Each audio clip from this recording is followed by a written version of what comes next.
nimba uzi ko uri umukobwa ukikeneye kujya mu bintu by'inkundo, itondera n'abahungu nyine ejo utazarogeta akabatse nabigiragamo iki. Undi muhungu wa mbere ugomba kwitondera, itondera umuhungu udafite intego n'umurongo muzima mu rukundo, kubera yuko ari umwiyemezi, aba nyine wa muntu ushaka gukurira umwanya gusa ariko mu by'ukuri nta rukundo ruzima. Uwa kabiri, kutizera amagambo gusa. Si byiza ko waba umukobwa wizera amagambo umuhungu akubwira gusa, oya shaka n'ibikorwa.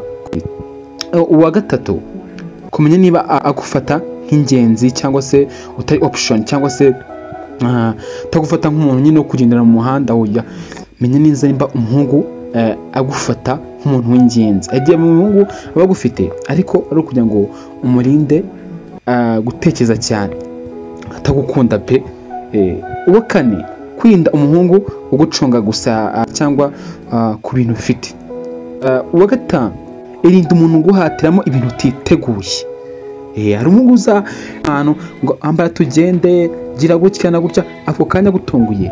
Oya, uwo muntu mwitondere kabisa. Uwa gatandatu, irinde ko umutima wawe wasimbuka igihe atambutse cyangwa se agihita nyine akigucaho, irinde ko umutima wawe wasimbuka.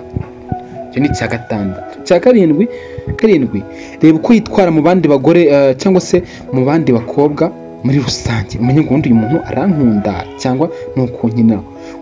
Uwa munani ari nawe wa nyuma, ari nawe ukwiye kwitondera, kubera yuko abangaba ni nabo usanga nyine buzuye igihugu cy'abateta.